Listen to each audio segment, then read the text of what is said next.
Have we ever thought what would happen if we put our hand in a furnace of bricks? Why would a wise person do that? But why don't we think that ego is even a more harmful furnace which not only nullifies our good deeds but also detriments our personality massively? A nice, loving, and a lovable personality gets replaced by an ugly one which is full of ego.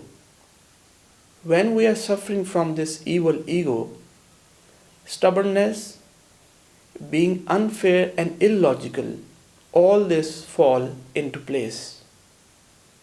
So all the logic and rationale vanish away and an insane, illogical personality appears. The demon of ego takes over a sensible, sane personality. Ego is a huge detriment to family relationships or even friends or any sort of relationships, whether personal or official.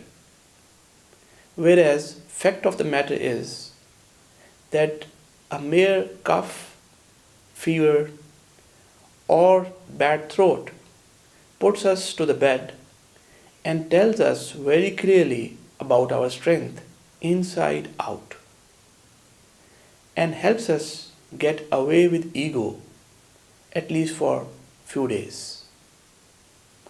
Both the creator, the almighty, and the creation, we the humans, love and adore humility, which is indeed a key to success.